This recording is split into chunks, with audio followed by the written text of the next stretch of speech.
안녕하세요. 오늘 나갈 차례가 196페이지입니다. 절차 총론 파트인데 등기법은 이쪽이 좀 어려워요. 어려워서 여기를 잡았다 싶으시면 공부가 끝났다고 봐도 과언이 아닙니다. 뒤는 그나마 좀 강론은 쉽고 총론 파트가 좀 어려운데 등기사무의 개시가 나옵니다. 등기사무 개시 원칙이랑 예외 규정 따라 나오는데 한번 읽어본 다음에 설명을 드릴게요. 원칙은 등기는 당사자의 신청 또는 관공서의 촉탁에 따라 한다 규정하고, 법률에 다른 규정이 있는 경우는 그러하지 아니하다 해서 예외가 따라 붙는데, 등기사무 개시의 원칙은 지금 읽어본 대로 당사자가 신청을 한다거나 또는 관공서 입장에서 촉탁하는 것이 원칙이 됩니다. 신청과 촉탁의 차이점은 일반 사인들이 등기 신청할 때를 신청이라는 말 사용을 하고, 관공서가 등기하는 것을 촉탁 그럽니다. 그럼 등기 신청인이 우리가 일반 개인일 경우는 뭐라고 부르시고? 신청 이렇게 표현을 하고, 국가나 지자체, 즉 관공서가 등기 요청하는 경우를 촉탁 그럽니다. 그럼 신청인이 누구냐 차이점이 말씀하는 것 뿐이고 큰 틀은 같아요. 신청의 개념은. 관공서는 믿을 수 있나요? 믿을 수 있기 때문에 특례 규정을 둡니다. 이따 좀 이따 뒤에 나올 텐데, 관공서 입장에서는 진정성이 보장이 돼 있어서 등기 신청할 때 뭐 서류도 많이 면제해주고, 또 출석 의무도 면제해주고, 또 세금도 면제받겠죠. 이런 것들이 이제 관공서마다 주어지는 특례로 하시면 되고, 이제 촉탁이라고 칭하는 것은 국가도 있고, 또 지자체도 있고, 그 다음에 또 법원도 있게 됩니다. 그래서 모든 등기를 통칭해서 촉탁 그래요. 여기 원칙인 반면에 법률에 다른 규정이 있는 거는 예외 규정에서 등기관이 직권으로 등기하는 경우가 있고, 법원 명령을 통해 등기하는 경우에서 네 가지가 등기사무 모양새가 만들어지므로, 밑에 도표 보니까 등기사무 개시의 경우는 신청이 원칙이다 라고 나와 있지만, 위에 보게 되면 신청에서 당사자의 신청이 나와 있고, 관공서 촉탁이 있고, 다음에 예외 규정은 등기관 직권이 있고, 법원 명령 4개가 이제 모양새가 만들어지는데, 나중에 공부할 당시에는 이게 중요한 겁니다. 신청할 때하고 그 다음에 직권 등기 여기 2개가 중요해서 이 2개로 문제를 주로 출제를 합니다. 신청할 때는 이제 등기법이나 각종 법률에 따라서 신청 의무가 부여되는 경우가 있어요. 매매 계획을 통해 등기 신청할 때에는 이제 매수인이 소유권 취득하는 시기가 등기하면 취득하는데, 등기를 해라 마라 규정이 등기법에 나와 있질 않아요. 그러다 보니까 각종 법률에서 별도로 정해서 며칠 내 등기하라고 정해준 법률이 있게 됩니다. 그걸 따로 나중에 배우시게 될 텐데, 지금 이렇게 4개만 간단히 이해하고 넘어가시면 될 부분이고, 신청할 당시에는 이제 첫 줄 보니까 이제 신청인에서 등기는 법률에 다른 규정이 있는 경우를, 없는 경우는 권리자와 등기 의무자가 공동으로 신청하더라. 그래서 원칙은 신청도 공동의 원칙이 되는 겁니다.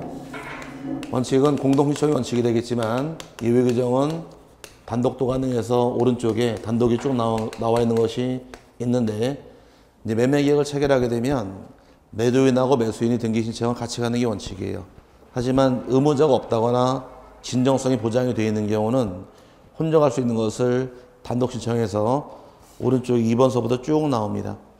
소유권 보존 등기라는 게 나와 있는데, 소유권 보존 등기라는 것은 내가 집을 처음 지은 경우에 새로 지은 집 처음 등기할 때 소유권 보존 등기 그럽니다. 소유자가 혼자 갈 등기이고, 또 그 보존 등기를 말소할 당시에도 소유자 스스로 혼자 말소할 수 있다 보니까 보존 등기 신청할 때하고 말소할 때도 단독 신청할 수가 있고요.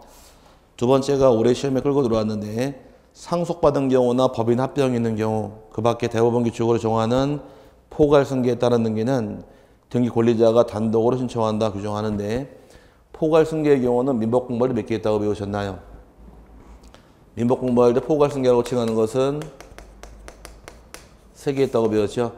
상속받은 경우도 있고, 그 다음에 회사 합병하는 경우도 있고, 또 하나가 유증을 받긴 받는데 포괄 유증 받는 경우, 요 3가지가 포괄 승계입니다. 민법상에서는 요 3가지 있게 되면은 상속이나 회사 합병 같은 경우는 단독 신청할 등기가 되겠지만, 요 포괄 유증 받은 경우는 공동 신청할 등기이므로 서로 차이가 납니다. 그래서 일반적으로 포괄 승계란 말 나오게 되면 3개를 의미하고, 이 3개 중에서 상속받은 거와 또 하나 지금 나온 회사 합병의 경우는 단독 신청할 등기지만 포괄 유증은 공동이니까 하나만 조심하시면 됩니다. 올해 시험이 회사 합병이 한번 출제합니다. 회사 합병한 경우 27일 문제에서 기출해서 다음 박스에서 단독 신청할 등기를 찾으시오에서 나왔던 것이 기출 문제였어서 대부분 다 첫 번째가 상속을 줄까요? 이거는 상속은 시험에 안 줍니다. 단독인 거 뻔히 아니까. 근데 포괄 승계 중에서 회사 합병 같은 경우는 공부를 해서 눈으로 본 사람은 알겠지만 안 본 사람은 모르니까 이걸 내고 들어온 게 27일 기출 문제예요. 그래서 포괄 승계가 몇 개가 있더라? 3개. 상속받은 경우하고 회사 합병한 경우하고 포괄 유증 있는 경우는 포괄 승계란 말 쓰는데 이 중에서 하나만 공동입니다. 뭐만? 포괄 유증만 공동이니까 그거 하나 꼭 기억하고 넘어가시고 뒤에 가면 또 배웁니다. 네 번째가 판결을 받은 경우도 승소한 권리자나 승소한 능의 의무자가 단독 신청할 수가 있다 규정하는데 승소한 권리자가 누구인지 승소한 능의 의무자가 누구인지는 조금 이따 배울 때 다시 한번 설명드릴게요. 부동산 표시의 변경, 경정능이란 말 나오는데 우리 등기부 양식 배울 때 등기부는 표제부가 있고 갑구가 있고 을구가 있더라. 표제부에 기재할 사항은 부동산 표시를 기재해라. 토지 같은 경우는 토지의 소재하고 지번하고 지목하고 면적이 등기가 되는데 이런 것들이 바뀌는 경우는 그 부동산 소유권자 입장에서 단독 신청할 수가 있는 등기가 되고요. 등기 명인 표시의 변경이나 경정의 등기도 권리자가 단독 신청할 수 있더라. 등기 명인 참 많이 써먹을 말입니다. 등기 명인은 등기부상 권리자들을 등기 명인 그럽니다. 누구라고요? 권리자가 말을 풀면 등기 명인 그러는데 항상 뭐가 따라 붙어요 앞에. 소유권의 등기 명인 그러면 네 글자로 소유권자. 전세권의 등기 명의인은 전세권자. 저당권의 등기 명의인 저당권자. 가등기 명의인 가등기권자. 이런 식으로 권리자들을 등기 명의인 그러는데 누가 권리자인가 등기부에는 그 권리자의 이름하고 주소하고 주민번호가 등기가 됩니다. 등기된 이후에 여러분 집 같은 경우는 여러분 이름이 등기되어 있겠네요. 이름하고 주소가 나중에 개명하게 되면 이름이 바뀌었죠. 또 이사 가시면 주소가 바뀌겠네요. 이때 하는 등기를 등기명인 표시의 변경 등기라고 부르는 겁니다. 그럼 이름 바뀌고 주소 바뀌는 경우도 권리자가 단독 신청할 수가 있고요. 근데 여기까지 단독인데 단독은 외우지 마세요. 나중에 다 외우시니까 하나하나 다 배웁니다. 나중에 뒤에 가서. 그러니까 일부러 외우지 않으셔도 되고 시간 해결해 줍니다. 나중에 뒤에 배울 거 앞에 끄집어 놓은 것 뿐이니까 그냥 어떤 게 있나 정도 눈으로 파악하시고 그다음에 이제 세 번째 전자신청이라는 말 나오는데 등기신청은 지금 모양새가 신청할 땐 두 개로 나눠집니다. 하나가 방문을 통해 등기하는 경우도 있고 또 하나가 전자신청도 있는데 방문 신청 같은 경우는 예전처럼 서면을 기준으로 등기 신청할 때 요거를 방문이라는 말 쓰고 전자신청은 인터넷 등기 신청할 때가 전자신청입니다. 어떤 등기라고요? 인터넷 등기. 그럼 등기 신청을 인터넷상에서 등기 신청할 수 있도록 법을 시행을 합니다. 우리나라가. 그럼 인터넷 신청한다는 얘기는 옛날에 은행가 돈을 입금하고 송금할 당시에 통장 들고 전표 작성해 가지고서 뒤밀었죠. 지금은 어떻게 하시나요? 전화로 하는 경우도 있지만 인터넷 뱅킹 하지 않나요? 그럼 인터넷 뱅킹 할 때 인터넷 뱅킹 하듯이 등기 신청을 인터넷상 등기 신청하는 걸 의미하는 거예요. 그럼 인터넷 뱅킹 할 때 제일 먼저 하신 것이 뭔가요? 제일 먼저 하신 거. 로그인? 왜 컴퓨터부터 먼저 키시지 그러면은?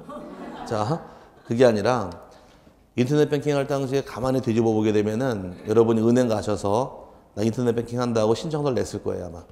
내니까 뒷면을 주면서 거기 나온 번호를 입력시키시고 범용으로 공인인증서 다운받은 다음에 인터넷 뱅킹 할 수 있다고 들었을 겁니다 아마. 그럼 전자신청할 때에는 먼저 등기소에 가셔야 돼요. 가신 다음에 내가 등기 신청을 전자로 하겠다고서 신청을 통해서 등록이 돼 있을 때만 전자신청할 자격이 주어지는 거예요. 혹시 등록한 분 계세요? 한 번이라도? 등기소 가서? 안 했죠? 2년 전에 대전 강의하는데 여자분 한 분이 등록을 하시고 오셨어요. 오늘 수업 듣고 오셔가지고서 전자신청한다고 등록을 하셨대요. 아니 왜 했어요? 그러니까 궁금해서. 호기심이 많죠? 네, 그런 분들은 뭐 볼 것도 없이 그 다음에 무조건 합격입니다. 궁금한 게 많으니 해보면 바로 알잖아요. 어떻게 하는가 해서 해본 분들 계신데 인터넷 등기 신청할 때 어떻게 신청할 것이고 누가 신청할 것이냐 그 과정이 쭉 나오는 겁니다. 먼저 전자신청할 수 있는 자들은 법에 정해진 자가 인이면 가능합니다. 인의 경우 둘로 나눠서 자연인도 인이고 법인도 인이므로 자연인, 법인 다 전자신청은 인정을 합니다. 자연인 같은 경우는 내국인도 가능하고 외국인도 가능해서 둘 다 허용을 합니다. 그래서 여러분 교재에서 전자신청은 당사자가 직접 하거나 자격자 대리인에게 위임을 통해서 등기할 수도 있도록 규정하는데 외국인 같은 경우는 일단 둘 중에 한 명이죠. 완벽한 외국인 같은 경우는 이제 출입국 관리법을 통해서 등록한 외국인이 전자신청할 수 있는 것이고 또 제외 동포들이 있게 됩니다. 동포들은 이제 거소 신고를 했을 때 비로소 전자신청할 수 있도록 규정하는데 뭐 거소 신고한 자 등록한 자 물어보는 것이 아니고 외국인도 전자신청할 수 있다까지 물어보는 게 문제가 됩니다. 법인의 경우도 내국법인, 외국법인, 영리법인, 비영리법인 다 가능합니다. 단 인만 가능하다 보니까 반대로 인이 아닌 자, 법인 아닌 사단 또는 재단은 전자신청할 수가 없다라는 것이에요. 그럼 등록할 때는 뭐 전자신청을 해서 등록하라고 설명을 드렸었는데 자연인 같은 경우는 등기소에 출석을 해서 사용자 등록을 했을 때만 전자신청할 자격이 주어지는 것이고 법인 같은 경우는 등록하는 것이 아니라 상업등기규칙을 통해서 전자증명서를 발급받은 경우는 전자신청할 수 있도록 허용을 합니다. 등록하는 것은 우리 같은 일반인들만 등록하는 것이고 법인은 등록하지 않는 거예요. 이 차이점인데 그러다 보니까 법인 아닌 사단재단은 자연인도 아니고 법인도 아니니까 전자신청을 못하는 겁니다. 그래서 얘네들 때문에 이 방문 신청을 없앨 수가 없는 거예요. 법인 아닌 사단재단 같은 경우는 아직 안 배웠죠. 좀 이따 법인 아닌 사단재단 나올 때 설명 다시 드릴 테니까 그때 가서 노건히 참고하시면 되고요. 그래서 중요한 말은 세 번째, 법인 아닌 사단, 재단은 전자신청할 수 없다. 찾으셨나요? 네, 그게 중요한 말이고 등록하는 과정이 나오는데 등록할 당시에는 먼저 등기소에 출석을 합니다. 무조건 출석이에요. 출석을 통해서 신청서에다가 인감증명서 제출할 것이고 주소증명 정보를 제출한 다음에 등록을 하게 됩니다. 등록할 때는 반드시 출석할 것이며 등록을 하게 되면 유효기한은 몇 년 동안 주느냐? 3년 동안 전자신청할 수가 있도록 허용을 합니다. 유효기 몇 년이라고요?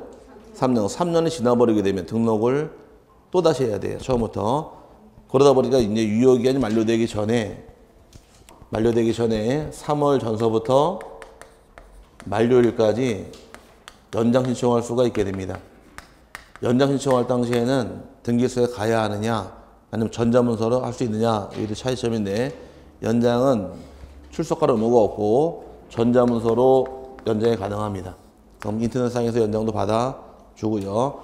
연장하면 기간은 다시 3년이 될 것이며 횟수는 제한이 없습니다. 이게 차이점이어서 여러분 교재 보시게 되면 기억번이 전자신청을 하기 위해서는 그 등기신청을 하는 당사자 또는 등기신청을 대리할 수 있는 자격자 대리인은 최초 등기신청 전에 사용자 등록을 해야 한다. 등록은 반드시 가야 돼요. 전자문서를 할 수 있어요. 최초 등록하는 경우 반드시 가야 됩니다. 요것도 기출 문제예요. 등록은 출석하지 않고도 전자문서로 가능하다. 틀린 말입니다. 최초 등록은 반드시 가야 되고 갈 때는 신청서에다 일정한 사항 기재한 다음에 첨부할 서류가 세 번째 나와 있죠. 인감증명서하고 주소증명 정보를 제출해야 됩니다. 주민등록등본을 내야지만 등록하는 것이고 자격자 대리인의 경우는 써놓을게요. 일반적으로 대리인은 누구나 다 가능하지만 전자신청 대리인만큼만은 제한이 있게 됩니다. 대리인의 경우는 누구나 다 가능한 게 아니라 변호사하고 또는 법무사만 가능할 뿐이고 다른 사람들은 대리가 될 수가 없게 됩니다. 그럼 전자신청 대리만큼만은 제한이 있어요. 누구하고 누구로? 변호사하고 법무사로 제한을 합니다. 그럼 변호사가 등록할 당시에는 신청서하고 인감하고 주소 증명 정보에다가 자격증 사본하고 사무소를 적어야지만 등록을 받아줍니다. 그래서 그 내용이 여러분 교재의 1번이에요.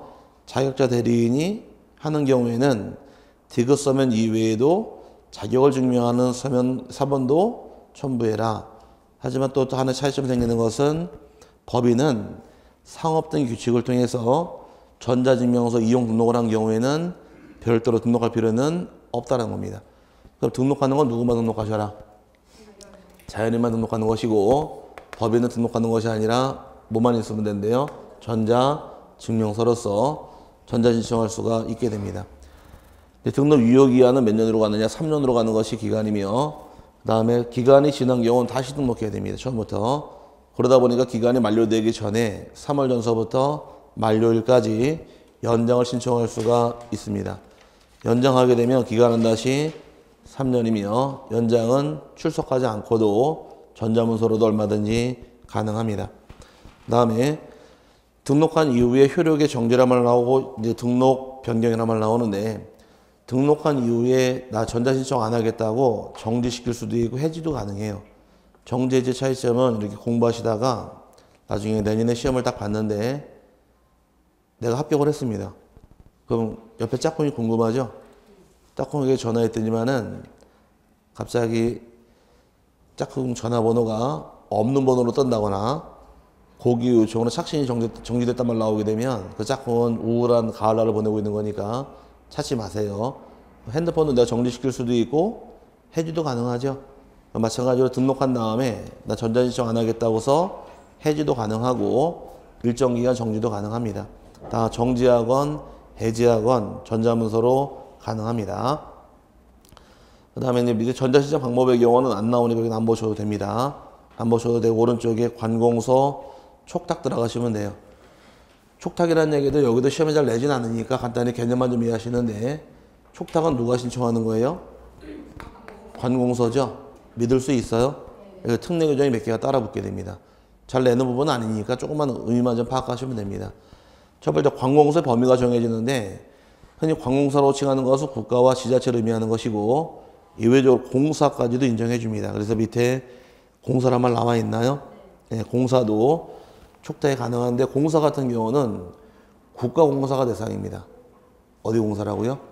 국가공사. 근데 지방공사들은 촉탁을 안 받아줍니다. 지금 LH공사가 있죠? LH공사 국가지분 보유돼 있나요? 네. 그 다음에 자산관리공사 국가지분 보유돼 있죠? 이런 것들은 촉탁이 가능해요. 근데 저 지방 내려가니까 대구 지하철공사 이런 공사는 국가공사가 아니라 지방공사입니다. 이런 건 촉탁을 안 받아줘요. 공사가 특별한 규정이 있다는 얘기는 국가 지분 보유된 국가공사만 대상으로 하는 것이고 지방공사는 촉탁을 안 받아줍니다. 네, 거기까지는 안 받아줄 거예요. 시험에 내지 않을 테니까 그냥 참고만 하시고요. 그래서 여러분 교재에서 촉탁할 수 있는 기간은 원칙적으로 국가와 지자체를 의미하고 특별한 규정이 있는 경우는 공사까지도 촉탁을 받아줍니다. 다음에 두 번째 우편에 의한 등기 촉탁이 여부인데 원칙은 직접 간다거나 전자신청하게 되어 있는 거지 우편 등기란 말은 나오지 않습니다. 원칙은. 하지만 관공서는 믿을 수 있다 보니까 우편 등기도 인정해 줍니다. 우편으로 편지로서 등기 신청을 하면서 등기 필증 반성용 모토를 집어넣은 다음에 편지로 등기 신청하게 되면 등기소가 등기 끝난 다음에 등기 필증을 넣어서 다시 보내줍니다. 역으로. 그래서 우편으로 할 수 있는 유일한 기간이 바로 관공서만 주어진 특례 규정이고요. 세 번째가 관공서와 등기는 촉탁이 원칙인데 촉탁하지 않고 직접 신청할 수 있느냐 아니면 법무사나 변호사에게 위임할 수 있느냐 이것도 문제입니다. 관공서 입장은 촉탁이 원칙이지만 직접 신청할 수도 있고 변호사 법무사의 위임도 가능하므로 촉탁이 원칙이 돼 신청도 가능하고 대리인에게 위임도 다 가능하도록 허용을 합니다. 못하는 거 아니고요. 넘어가시게 되면 이제 관공서와 등기 촉탁을 할 경우에 내 집에 있는 등기 필증을 내야 되느냐 낼 필요 없느냐 물어보는데 관공서만 개입되어 있으면 집에 가지고 계신 등기 권리증이 있죠. 제출할 필요가 없습니다. 이제 앞에 계신 두 분이 여기 잠깐 보시고 이 집을 팔았어요. 매도인이고 매수인이실 경우에 그럼 두 분이 어떤 등기 신청할까요? 소유권 이전 등기 신청하겠죠. 이전 등기 신청할 때는 매도인 쪽에서 갖고 있는 집 문서 등기 권리증을 등기소 내게 돼 있어요. 오케이? 근데 관공서가 취득을 한다거나 또는 관공서가 있는 땅을 팔아먹을 때 그럼 매도인이건 매수인이건 관공서만 개입되어 있으면 이 등기 권리증은 낼 필요가 없도록 빼줍니다.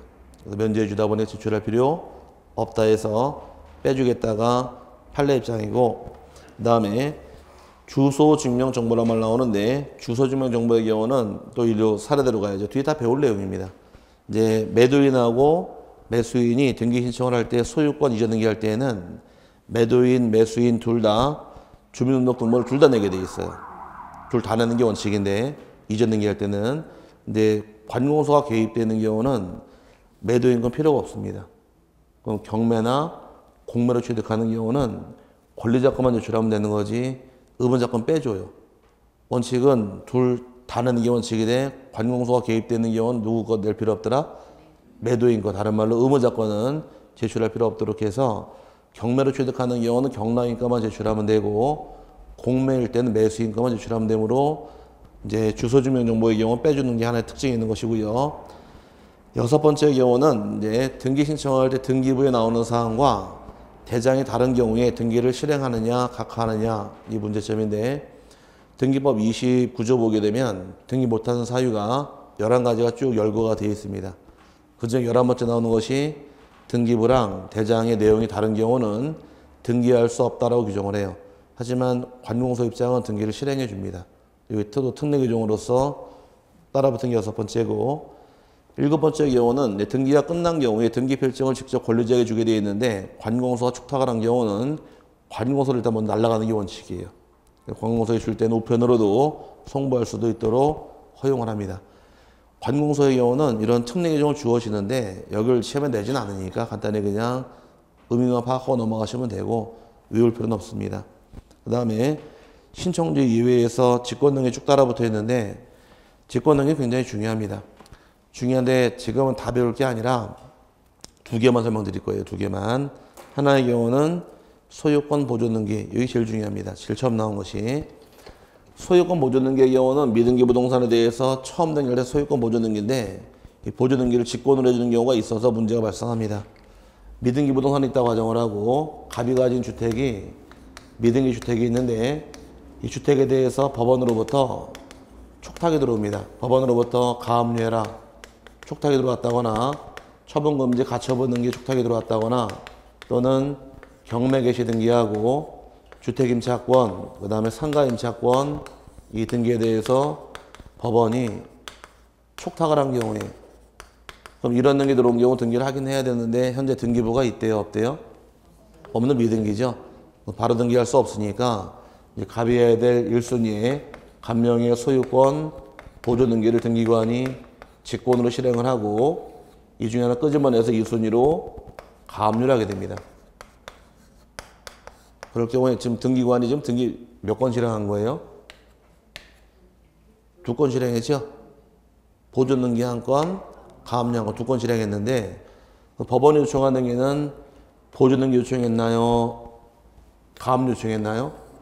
가압류 요청했잖아요. 요 등기를 하려고 딱 등기부 여러 번의 등기부가 없더란 점이에요. 그럼 요 등기 할 목적으로 등기를 직접 실행해주고 그러다 가압류 실행하게 됩니다. 문제가 나오는 것은 법원으로부터 어떤 촉탁이 있을 경우에 직권으로 소유권 보존 등기합니까? 이걸 물어보는 게 문제예요. 이거 뭐 매회 한 점은 꼬박꼬박 나옵니다. 자체로 문제 나온 적도 있었고 이제 나중에 기출문제 보시게 되면 매회 한 점은 나와요. 미등기 부동산에 대해서 법원으로부터 가처분 촉탁이 있는 경우에 직권으로 소유권 보존 등기하여야 한다. 맞았어요? 이렇게 나오는 게 문제예요. 그때는 26회 때 나왔던 문제는 미등기 주택에 대해서 법원으로부터 주택임차권 등기 촉탁이 있는 경우에 직권으로 소유권 보존 등기를 하여야 한다. 맞았나요? 돌아가면서 문제가 늘 나오다 보니까 어떤 촉탁이 있을 때 직권으로 보존 등기하는가 이 4개는 외워놓아야 됩니다. 나중에는 뒤에 가면 또 나와요. 그래서 미등기에 대해서 가압류, 가처분, 경매 개시 등기하고 또 하나 주택 상가, 임차권 축탁이 있을 경우에 직권으로 보존 등기하므로 여러분 교재의 경우 그냥 미등기에 대해서 소유권의 처분자능이란 말 나와 있지 세분되어 있지 않죠? 그 처분자능이 몇 개를 의미하느냐? 이득이 의미하는 거예요. 이걸 공부하고 넘어갈 때 사실 공부가 되는 겁니다. 뒤에 보면 또 나오니까 의미 정도 파악하시면 되고 그 다음에 두 번째 변경 등기에서 1번은 놔두시고 2번 오른쪽에 2번 놔두시고 3번 볼게요. 나올 건 아니니까 3번의 경우는 상식으로 이해하시길 바랍니다. 등기관이 소유권 이전 등기를 할 때 등기 명의인의 주소 변경으로 신청 정보사항의 등기 의무자 표시가 등기 기록과 일치하지 아니하는 경우라도 첨부 정보로서 제공된 주소를 증명하는 정보에 등기 의무자 등기 기록상 주소가 신청 정보상 주소로 변경한 사실이 명백히 나타나면 직권으로 등기 명의인 표시 변경 등기를 하여야 한다 나오는데 이건 상식으로 이해하시길 바랍니다. 이건 뭔 말을 의미하느냐? 요 집에 대해서 갑이란 자가 취득하고자 할 때 주민등록 주소지가 상계동으로 등록이 됩니다. 그럼 등기부상으로 등기할 때 주소가 상계동 등기가 되겠죠. 여기 일치하고 살고 있었는데 갑이 이 집을 을이란 자에게 전세를 줍니다. 전세를 주게 되면은 집주인이 세입자 살라고 주고 나와야 돼요. 그죠? 그럼 상계동에서 이사 가가지고서 중계동으로 이사 갑니다. 여러분이 갑일 경우에 살던 집을 세를 줬어요. 세 주고 이사 가시게 되면 이사간 새로운 집 중계동으로 주민등록은 옮겨놓겠지만 등기부 주소 바꾸세요? 이건 안 바꾸죠? 상관없어요. 안 바꿔도 이렇게 살고 계십니다. 살고 계신데 나중에 중계동 살다가 이제 돈 벌어서 어디로 갈까? 강남구 잠원동으로 갔습니다. 잘 사는 동네죠? 근데 강남 가가지고는 고기도 못 먹겠더라고. 어제 모임에서 강남 역삼동 가가지고 돼지고기 먹으러 갔는데 130g에 18,800원이에요.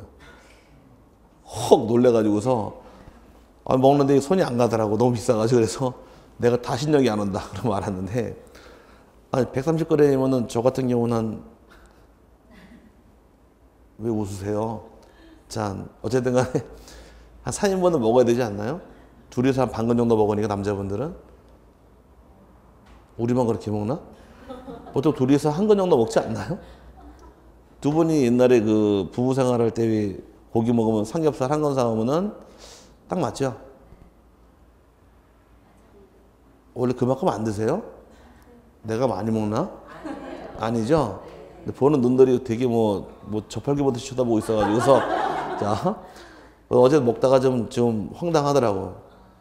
둘이서 조금 먹다 나왔더니만은 한 7만 원 나왔더라. 그래서 뭐 되게 비싸다고 나왔는데 그 돈이면은 여기 상계동 오면은 한우를 먹는데.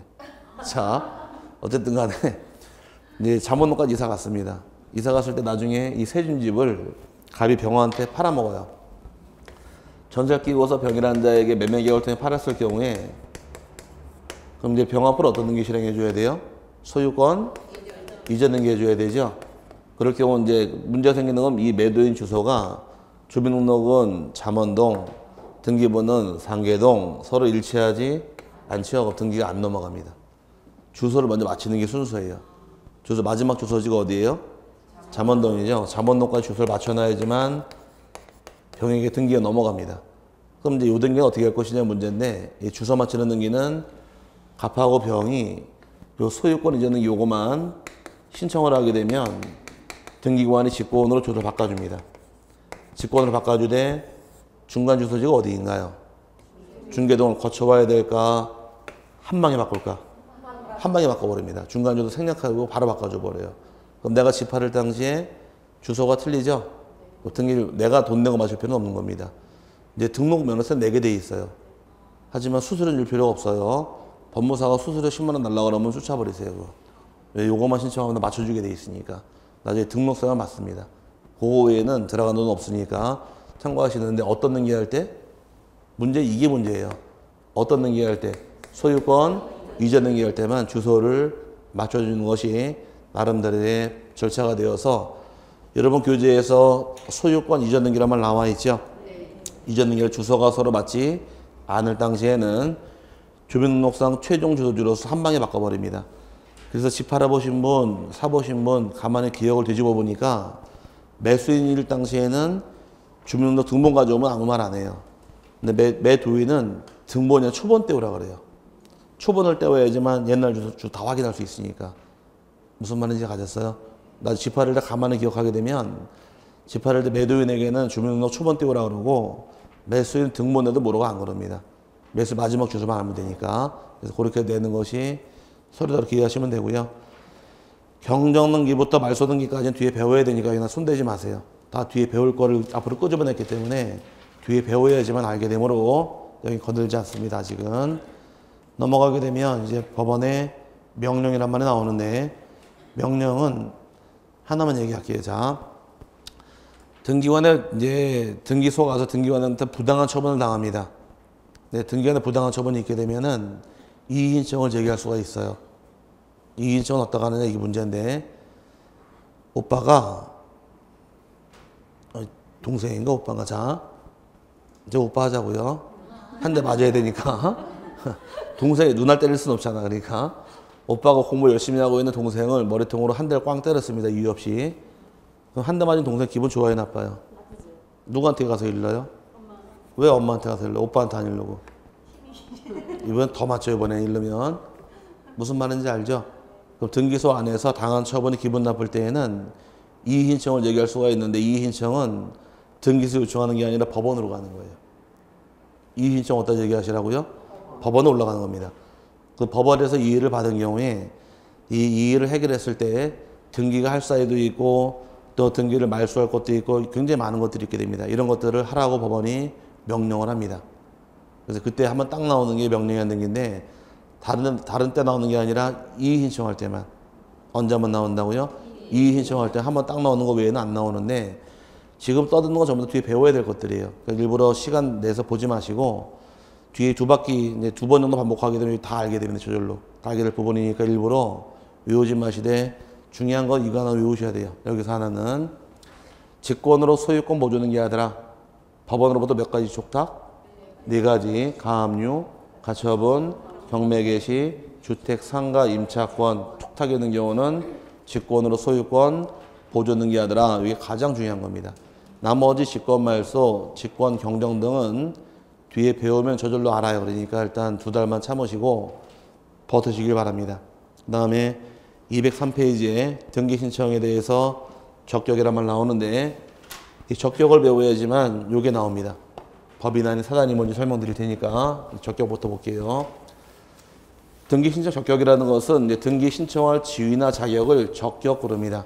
등기 신청할 수 있는 자가 누구이냐 배우는 것이 적격을 배우는 단계인데 적격 인용되는 것은 일단 첫 번째 인이면 가능합니다. 인의 경우는 마찬가지로 자연인도 있고 법인도 있죠. 자연인의 경우는 내국인이건 외국인이건 등기 신청은 다 가능합니다. 내국인, 외국인 다 등기할 자격이 인정이 되어서 외국인의 경우는 이제 상호주의를 통해서 국가 간에 서로 조약을 체결한 경우는 등기를 인정해 줍니다. 가장 대표적인 나라가 바로 중국.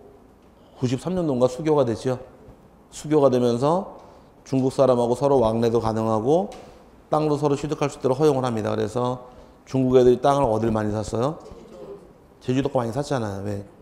허용을 하니까. 그럼 우리나라 국민도 중국 땅을 취득할 수는 이때가 되는 겁니다. 그럼 중국이랑 수교가 되면서 수교를 끊은 나라가 있죠. 대만. 대만하고 수교하고 있다 중국이랑 수교가 터지면서 대만을 수교를 단절을 했고 일방적으로 대만에 있는 이 대사관에 있는 직원들을 다 쫓아버렸습니다. 쫓아버리고 대만 그 대사관을 중국에 줘버렸어요. 그러니까 대만 애들이 한국 사람을 안 좋아해요. 중국 애들은 좋아해요. 한국 사람 되게 좋아하는데 제가 작년에 중국 갔더니만은 친구랑 둘이 이렇게 중국 같이 잘 가거든요. 가는 이유는 뭐 보러 가는 게 아니라 찡따오 맥주 먹으러. 맥주가 싸서 찡따오 맥주 병 한 병에 한 900원 정도 900원 정도 받더라고요. 큰 게. 그래서 친구랑 둘이 잘 가는데 맥주 먹으러. 그럼 길거리에 앉아가지고서 왜 이렇게 양꼬치 구워가지고서 이제 둘이서 먹어요, 길거리에서. 근데 걔네들은 중국말을 외에는 몰라요. 그래서 영어로 이제 양이 있는 게 아니라 정말 빨간 꼬치에다 고기를 껴놨으니까 이 양이 손주 모르잖아. 그래서 맨 처음에 쉽 그러니까 양, 아이 대화할 게 없어가지고 안 되겠다. 그래서 한자로 이걸 썼어요. 딱 이러더라. 그래서 오케이. 그러고서 했는데 걔네들은 구릴 때 이 향신료 뿌리니까 그래서 냄새가 싫어가지고서 내가 군다 그래가지고서 들고서 구니까 소금을 주더라고. 이따가 신내 군 다음에 이걸 가져와서 한국 사람 먹을 때 꺼내는 거 있죠? 순창 고추장. 딱 끓여 놓고서 맥주 먹고 찍어 먹으면 맛있더라고. 그때 이제 소고기 먹고 싶어서 소자 쓰면 돼요, 또. 근데 돼지도 좀 어렵잖아요. 그럼 다 알아듣고. 그러고 다 알아듣고 알려줘요. 그럼 그거 몇 개 집어다가 고모고모는 딱 맞는데. 어쨌든 중국 애들은 중자 가운데 중자 아닌가요? 가운데 세상의 중심이 자기라고 주장하다 보니까 외국말을 안 배워요. 영어 교육을 안 시킵니다. 외국 나라 말은 자기가 우리가 세상의 중심인데 다른 나라 말 뭐 하려고 배우느냐. 그래서 영어도 안 가르치다 보니까 영어도 안 통하고 우리말도 잘 모르고 뭐 관광지 가면 알아듣겠지만 현지인들 가서는 우리말이 안 통합니다. 그러니까 제일 좋은 거는 한자를 몇 개 써서 적어 가야 돼요. 과일 먹고 싶죠? 한자로 과자 쓰면 돼. 밭전자 나무 먹자 쓰면은 알려줘요. 절로 가라고. 그렇게 다 찾아가면 되는 거고 대화는 안 됩니다. 어쨌든 간에 그 중국에를 오면은 그 중국이랑 수교가 되면서 대만을 잘라내면서 대만하고 수교가 단절됐습니다. 대만은 왔다 갔다 할 수 있겠지만은 서로 대만 사람이 우리 땅을 취득할 수 없게 돼 있어요. 수교가 끊어져 있으니까. 네, 그럼 국가 간에 서로 조약 활동에 수교가 이루어진 경우만 등기할 수 있도록 허용을 합니다. 근데 우리나라는 토지 같은 경우는 이제 외국인 토지 제한법이 폐지가 된과 동시에 다 허용을 해주는데 참고로 외국인에게는 어떤 경우도 인정하지 않는 것이 몇 개가 있어요. 우리나라 대한민국 내에서는 외국인들은 선박을 소유할 수가 없게 돼 있습니다. 선박 소유권 외국인들 인정을 안 해요. 왜 인정 안 하느냐? 선박이 있다는 얘기는 바닷속에 있는 지형도를 갖고 있어야 돼요. 그래야지 배가 암초를 피해오니까. 그럼 지형도를 갖고 있다는 얘기는 우리 삼면의 바다인 대한민국을 어디로 올지도 알고 있잖아요. 그래서 외국인에게는 선박 소유권 인정하지 않고요. 또 항공기 소유권 인정하지 않습니다. 항공기 갖고 있으면 중요 시설 다 확인할 수 있잖아요. 그래서 인정하지 않아요. 근데 지금 무의미해졌죠. 항공기 같은 건 뭐 인정할 수 없다고 얘기하고 있지만 실제로는 구글 위성에다 다 공개하고 있잖아요, 지금. 구글 들어가시면 위성사진 나오지 않나요? 그게 언제 걸까? 그 지금 거 아니에요. 3년 전 거예요. 3년 전 거를 지금 공개하는 거고 3년 최근 걸 공개 못 하게 돼 있어요. 그래서 3년 전 거를 공개를 하는데 3년 전에 저희 마누라 차가 노란 색깔 차였습니다. 개나리 색깔. 그 차가 지금도 나와요. 보면은 근데 그때 찍은 걸 지금 보여주고 있으니까 나중에 보시면은 이제 옛날에 3년 전에 여러분 아파트 단지 안에 있던 차, 여러분 차가 있을 때 찾아보시면 나올 겁니다. 아마 아시겠죠? 잘 보이던가요? 위성으로? 나중에 한번 찾아보세요. 그 위성을 받아서 지금 다음이 위성 공개 사진을 띄워요. 보시면 아마 찾기 쉬울 테니까 한번 찾아보시면 재미있을 겁니다. 그래서 항공기나 선박은 외국인이 소유할 수 없게 되어 있고 또 외국인에게 인정 못하는 자격증도 있는데 공인중개사 같은 경우는 외국인도 시험을 봅니다. 그래서 작년에 강의할 때 거기 요 남자분 앉으신 자리가 중국분이 앉은 자리세요. 중국분이 무슨 묘 이런 가지시면 여기서 수업을 들으셨는데 이제 중국 분이시지만 한국에 시집 오셔가지고서 10년째 사시더래요. 10년째 살았는데 수업 들으니까 말은 다 알아듣겠대요. 근데 책을 보면 이 말이 뭔 말인지 모르겠대. 이게 소위 말하는 뭐예요? 대화는 하지만 글씨를 읽어도 모르는 사람들은 문맹. 그래가지고서 그게 어려워서 공부를 좀 힘들게 했다고 말씀하시던데 결국은 합격을 하셨습니다. 중국 사람 합격을 했는데 우리는 합격해야 될 거 아니에요, 우리도. 그러니까 참 그분도 참 대화로는 되게 이렇게 많이 아세요. 근데 문제 보면은 이게 이 말인지 저 말인지 구별을 못해서 지금 고생을 많이 했다고 말씀하시더라고. 어쨌든 중국 사람도 중개상 가능하고, 변호사 같은 경우도 외국인에게 하죠. 국제 변호사에서 옛날 로버트 할린가 변호사도 인정해 주는데, 자격증 중에서 하나 인정하지 않는 것이 바로 변리사. 변리사 자격증은 내국인만 가능하고 외국인은 허용을 안 합니다. 변리사가 뭐 하는 사람이에요? 변리사가 하는 업무는 특허 업무. 특허 업무 담당하는 그 자격증이 변리사예요. 그럼 신기술을 개발해서 특허 신청을 했는데 그 기술을 외국으로 빼나가게 되면 유출돼 버리면 안 되니까 그건 외국인은 허용 안 하는 겁니다. 그런 거 외에는 이제 평등 원칙을 통해 적용하다 보니까 등기 신청은 다 가능하고요. 법인도 다 가능합니다. 법인의 경우 내국법인, 외국법인, 영리법인, 비영리법인, 사단법인, 재단법인 다 등기할 수 있도록 허용을 해서 문제될 건 없는데, 문제가 생기는 것은 법인 밑에 보시게 되면 다음 페이지 넘어가니까 다음 페이지 보시면은 나오는 것이 세 번째 비법인, 사단, 재단 나옵니다. 찾으셨어요?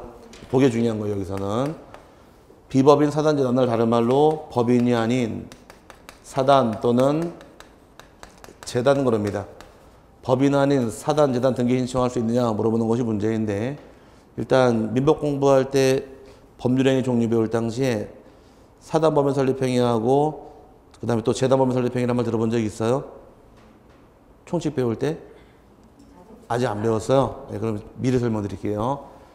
사단이란 말은 모르면 하느냐? 사단은 사람이 모인 단체가 사단이에요. 재단은 재물로 세운 단체가 재단이고, 사단법인 같은 대표적인 사단법인이 바로 해병전후회. 사단법인 해병전후회 이런 말 들어본 적 있지 않나요? 해병대 출신들이 모여 만든 단체가 바로 해병전후회라는 곳이 있고, 재단법인 같은 경우는 이제 가장 지금 현재 이슈가 되고 있는 것이 유경재단이 있고, 또 정주영 씨가 세우신 재단이 있죠. 정주영 씨 호가 뭔가요?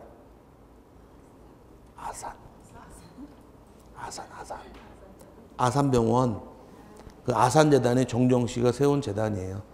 그래서 재단이 다 있습니다. 그래서 운동선수들도 세우는 재단이 있지 않나요? 홍명보 장학재단, 박찬호 장학재단, 이런 장학재단 많이 세우는데 다 재단이 되는 겁니다. 근데 문제는 사단법인, 재단법인은 법인 등기를 끝냈을 때 비로소 법인이 되는데, 사례 모인 단체가 있고 재물로 세운 단체가 있지만 등기를 하지 않은 단체가 법인 아닌 사단 그럽니다. 대표적인 예가 집안 내 모이는 종중이 있고, 또는 문중이 있고, 친구들끼리 모이는 동창회, 친목회, 동호회, 향후회, 교회, 정당 이런 것들을 통칭해 부를 때를 법인 아닌 사단, 재단 그럽니다. 여러분 친목회 있어요? 친목회 없어요? 동창회도 없어요? 있죠? 동문 모임도 있고, 그런 단체가 등기할 수 있느냐 물어보는 게 문제인데 등기할 수가 있습니다.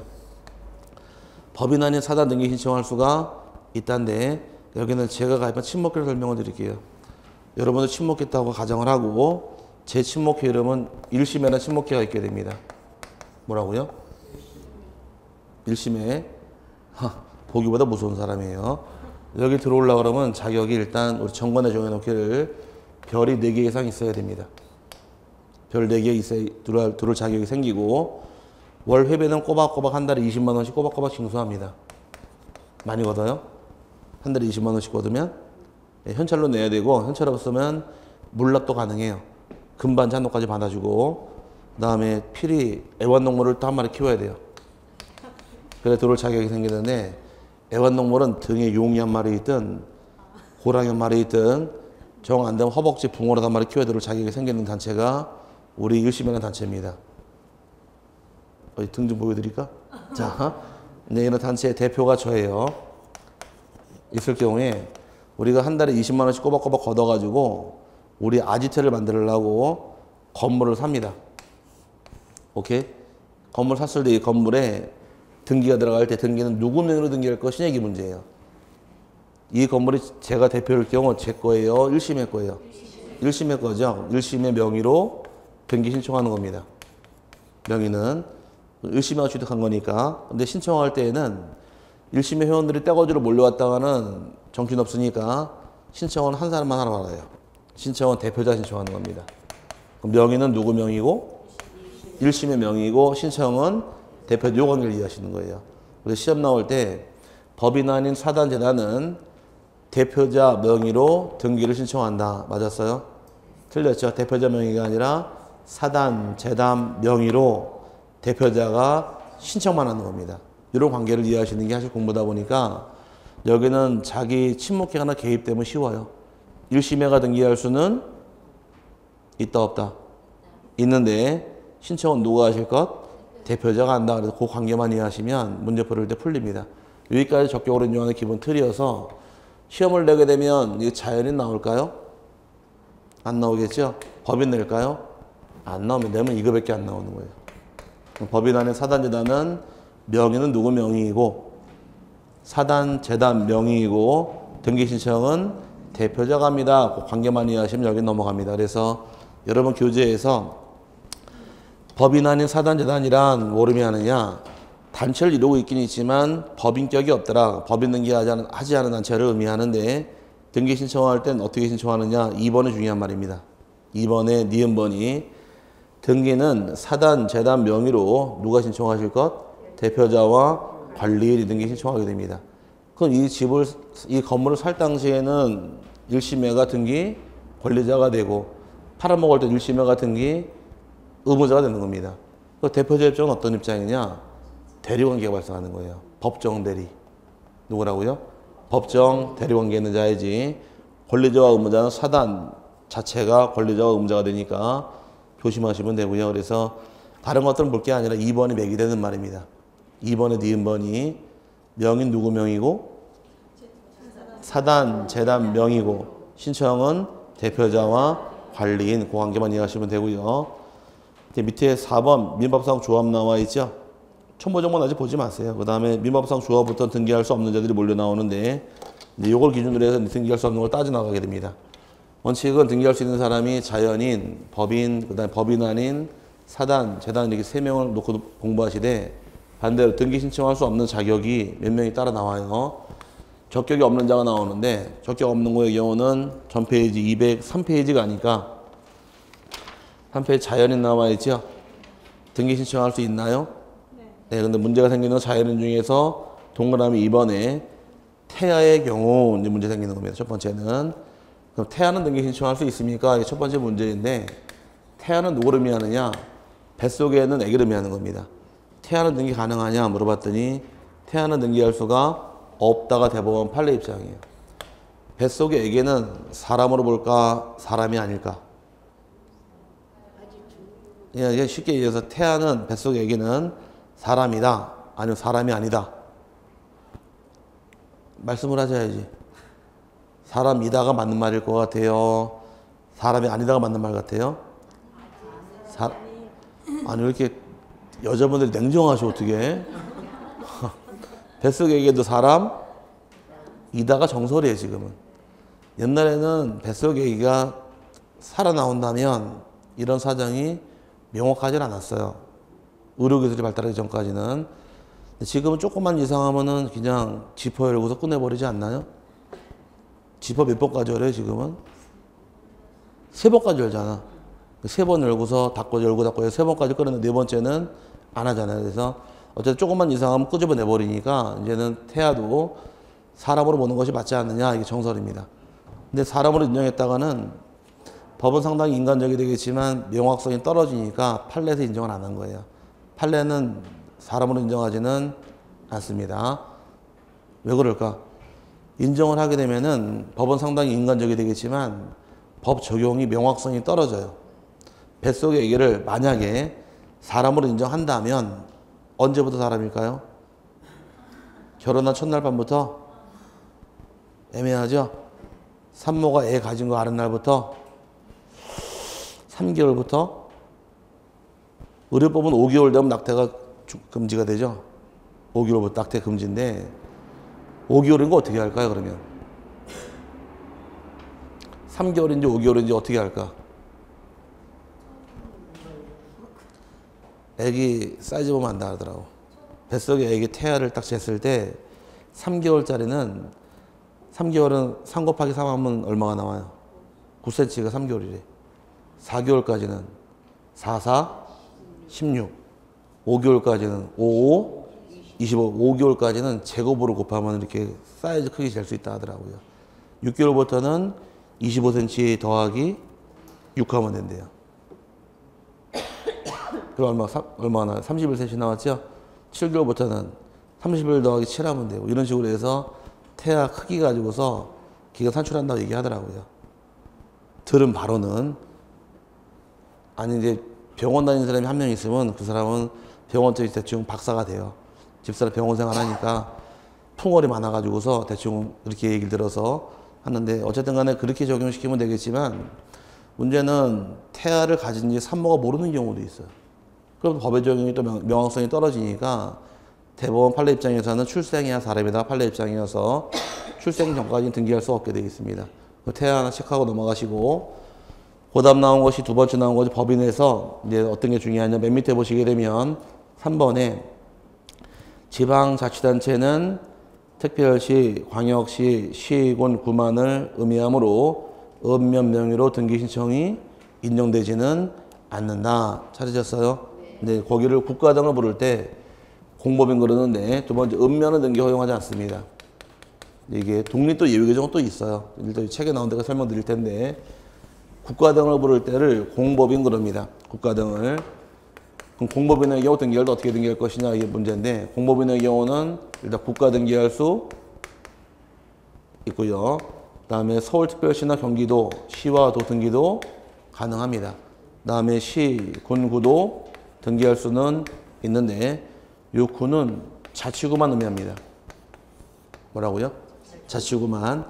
자치구라는 얘기는 특별시하고 광역시에 있는 구만 등기할 수 있는 것이고, 광역시가 아닌 시들은 등기할 수가 없게 돼 있어요. 그럼 서울특별시 노원구 등기할 수 있어요. 인천광역시 계양구 등기할 수, 광역시잖아. 그럼 등기할 수가 있는 거예요. 그럼 고양시는 광역시예요? 고양시는 광역시는 아니죠? 그러면 고양시 덕양구는 등기할 수가 없는 겁니다. 그럼 자치단체까지만 등기하는 거예요. 그럼 자치단체라는 얘기는 어디까지만? 광역시에 있는 구까지만 등기 허용하는 것이고, 성남시 분당군, 그럼 등기 어디까지 해야 될까? 성남시까지만입니다. 이렇게 잡아놓으시는데, 이 세 명의 공통점이 있죠. 공통점은 과세권이 있습니다. 뭐가 있다고요? 과세권. 과세권이 있으면 등기할 수 있다, 이렇게 하시면 쉬워질 거예요, 아마.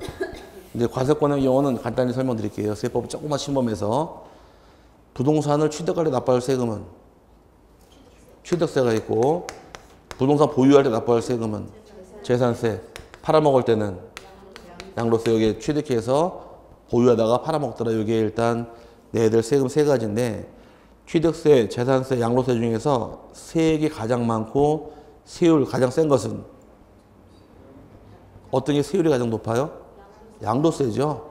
얘는 국가가 부과하는 세금이에요. 그럼 취득세랑 재산세 어떤 게 세율이 더 세요? 취득세가 세죠? 얘는 4%니까 법에는. 요거는 시도지사가 부과하는 세금. 얘는 시, 군구가 부과하는 세금이에요. 그럼 재산세 과세권자는 서울로 따지게 되면 노원구가 부과하는 세금은 재산세, 서울시가 부과하는 세금은 취득세, 양도세는 국가가 부과하는 세금이 되는 겁니다. 이렇게 하시면 편하게 정리가 될 거예요. 더 어떻게 편하게 설명 못 하겠고, 세계 중 세율이 가장 높은 건 뭐다? 그건 국가. 그 다음 높은 세율은 시도지사. 그 다음은 시군. 이렇게 해서 잡아놓으시면 안 헷갈릴 테니까 이렇게 과세권자 누구인가 세 번 하시고, 과세권이 있으면 등기할 수 있도록 엮어 놓으시면 아마 편할 수도 있을 겁니다. 그래서 읍면은 등기할 수가 없다 해서 빼버립니다. 그래서 법인의 경우는 공법인, 사법인 등기 신청 다 가능하지만, 이제 법인 중에서 읍면만큼은 등기가 안 되니 그거 체크하시면 되고, 넘어오시게 되면 이제 네 번째 민법상 조합 학교 2개가 남아 있는데, 등기 못하는 것은 이제 세 번째 중요한 것이 민법상 조합은 등기를 허용하지 못합니다. 조합자 붙어 있으면 대부분 다 법인이에요. 대표적인 조합이 농어협동조합 법인이고, 축협도 법인이고, 수협도 법인, 재개발조합, 재건축조합 다 법인 등기 다 가능합니다. 하지만 민법상 조합만큼만은 요건 법인이 아니에요. 요거는 나중에 민법 공부가 좀 되시면 될 텐데, 얘는 뭘로 인정하는 등기 못하는 것은, 조합이란 것은, 우리가 배운 민법상 조합이란 것은, 혹시 계약법은 배웠어요? 계약법은 조금 배웠어요? 안 배웠어요? 했죠? 살살 물어볼게요. 안 아프게. 민법에 나오는 계약이 몇 개 있다고 배우셨어요? 종류가 총?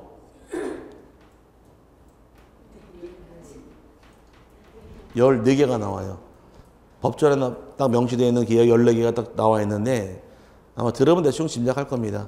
대표적 계약이 매매 계약, 교환 계약, 증여 계약, 매매, 교환, 증여 요 3개가 소유권 넘어가는 계약이에요. 근데 빌리는 계약을 대차 그럽니다. 대가 주고 빌려올 때가 임대차, 공짜로 빌려오는 경우를 사용대차, 돈을 빌리면 돈은 쓸수록 없어지죠. 요거를 소비대차라고 부르는 거예요. 그 다음에 물건 맡기는 계약을 임치계약, 그 다음에 공사 맡기는 계약을 도급계약 그래요. 그래서 가끔 뉴스에서 보게 되면은 내 공사를 따서 다른 업체에게 넘겨주죠. 네가 대신 하라고. 요걸 뭐라 그래요? 하청을 했잖아요. 하청은 일본 말이고 우리말은 하도급이 되는 거예요. 하도급. 그래서 뉴스 보다가 하도급 그러면 하도급이라는 얘기는 공사를 뒤에 2차로 맡은 자들을 의미하는 겁니다. 내가 공사를 땄지만 일정한 금액을 대가를 받고서 넘겨주는 거예요. 네가 하라고. 무슨 말인지 이해 갔죠? 지금 주택공사 아파트들이 주공이 짓는 게 몇 개 없어요. 다 하도급 업체들이에요. 보시면 시공사가 따로 있고 시행사 따로 있게 됩니다. 시행사는 LH공사지만 시공사는 무슨 건설이 따라 붙어요. 이게 이제 시행사와 시공사 차이점인데 이제 시행하는 것은 아파트 시행은 LH가 아니라 시행사가 되는 것이고 실제로 아파트를 짓는 시공사는 따로 있는 거예요. 그런 식으로 해서 따로따로 나가는. 우리 다 뭐라고 그러느냐? 현대아파트 그러죠? 아닌가? 현대아파트인데 나중에 분양권 딱 보게 되면 분양계약서에 뭐 삼천리 개발 써 있어요. 그거는 시행사와 시공사가 다른 거예요. 시행사는 그 사업을 시행하는 주체, 오케이? 실제로 공사하는 사람을 시공사라고 부르는 거예요. 이렇게 나눠지는 게 말 표현인데 어쨌든 조합이론 이제 계약 중에 하나의 계약이 조합인데 이거는 제가 청약할게요. 자, 승낙하셔야 돼 근데 승낙하셔야 된다고 나도 싫으니까 승낙 안 하면 나도 말 안 할 거야. 네, 승낙하셔야 됩니다. 그게 대화가 되니까 저 1억 내고 여러분 1억 내서 자본금 2억 원으로 우리 건물 1층에서 식당 하실래요? 아, 나도 싫어. 빨리 대답하세요니까. 자, 오케이. 식당 하기로 지금 동업하기로 합의를 봤죠? 이 계약이 조합계약이에요. 그럼 여러분하고 저하고 공동 출자해서 사업체를 공동으로 운영하기로 약정하는 계약을 조합계약이라고 부르는 거예요. 그럼 여러분하고 저하고 지금 식당 하려고 합의는 봤어요. 계약은 체결했는데 식당할 건물을 샀나요 지금? 아직 안 샀잖아요. 등기 못 하는 거예요. 등기할 게 없으니까. 이거는 조합이라는 것은 민법상 계약을 의미합니다. 아직은 뭐 세부정에서 안 배웠으니까 조합자부터 있는 게 등기 못 하는 것은 민법상 조합 하나밖에 없습니다. 이거 외에는 등기를 다 가능해서 농협, 축협, 수협 등기 다 가능하고 재개발조합, 재건축조합 등기 다 가능하므로 구별하시고요. 네 번째 이제 등기 못하는 것이 학교가 등기 못하는 게 나오는데 학교 등기 허용하지 않습니다. 학교의 경우는 3개로 나눠서 공립학교가 있고 그 다음에 공립학교가 있고 또 하나가 사립학교까지 3개 학교가 정해져 있는데 공립학교의 가장 대표적인 예가 바로 서울대학교. 등기는 국가 앞으로 등기하는 거지 학교로 등기 못하게 되어 있고요. 그 다음에 공립학교 같은 경우는 다녀보시면 주변에 초등학교나 중학교 많이 있을 텐데 등기는 다 지자체로 등기하는 거지 학교 등기 안 됩니다. 지방 자치단체 등기 앞으로 등기하는 것이 하나의 차이점이고 그 다음에 사립학교의 경우도 학교 법인까지 등기하는 거지 학교 등기가 안 됩니다. 그럼 나오게 되면 A 학교 법인 안에 있는 B 고등학교란 말 나왔을 때 A 학교 법인까지만 등기하는 거예요. 학교 등기 안 되기 때문에 요 4개는 나중에 참 중요한 겁니다. 그래서 태아 등기할 수 없고 읍면 등기할 수 없으며 민법상 조합 등기할 수 없고 또 학교 등기할 수 없다. 4개가 잘 나오는데 가장 중요한 것은 얘가 가장 많이 나옵니다. 민법상 조합 이거는 공부를 한 사람은 민법상 조합이 뭔지 알겠지만 공부 안 하는 사람 민법상 조합이 뭔지 몰라요. 아직 민법책 제대로 안 받았으니까 나중에 민법책 받으시면은 민법상 조합이란 말이 나올 때 이 뭔 말인가 좀 이해하시면 됩니다. 조합은 뭐 하는 계약이에요? 동업하는 계약. 이 관계만 이해하시면 돼요. 동업하기로 합의를 본 경우에 요거를 조합계약 그럽니다. 나중에 등기할 때는 합의로 등기하게 돼 있는데 아직 합의란 말 안 배웠을 테니까 배웠어요? 그러면 설명드릴게요. 자, 민법상 조합은 그럼 이제 여러분하고 저하고 식당 하려고 동업하려고 합의를 받습니다. 이 동업하는 계약을 무슨 계약? 조합계약. 등기 못하고 있다가 이 상가를 샀어요. 1층을. 상가를 샀는데 여러분하고 저하고 이 상가 자본금 2억을 같이 산 거예요. 지금. 그럼 이 상가의 소유권이 지금 여러분하고 저하고 2명이죠. 공동 소유입니다. 공동으로 이 상가를 소유하고 있는데 이 공동 소유가 종류가 3개가 있어요.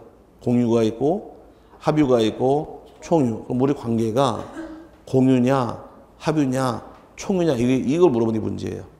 우리 만난 관계가 지분으로 만났으면은 공유고 그다음에 지분이 있는데 기억으로 만나 있으면은 합유가 되는 거예요. 지분 없이 떼거지로 소유하는 거 종중 땅 같은 경우는 총유란 말 쓰는 겁니다. 그럼 여러분하고 저하고 조합 기억으로 만났으니까 요거는 뭐냐 소유권이 합유다가 대법원 판례 입장이어서 등기는 합의로 등기하는 겁니다. 그래서 여러분 교재에서 뭐라고 나오느냐 민법상 조합은 등기할 수 없고 등기를 조합원에 뭐로 등기하실 것? 합의로 등기하더라. 이게 차이점이에요. 여기까지 가면은 끝나는데 나중에는 이 4개가 중요한 겁니다. 이 4개 위주로 봐놓고 넘어가시면 되고요. 그 다음에 오른쪽에 공동 신청할 때 등기 권리자가 누구인지 의무자가 누구인지에 대해서 빠져나가는 부분은 잠깐 쉬신 다음에 설명 다시 드릴 테니까 잘 쉬었다 오시길 바랍니다.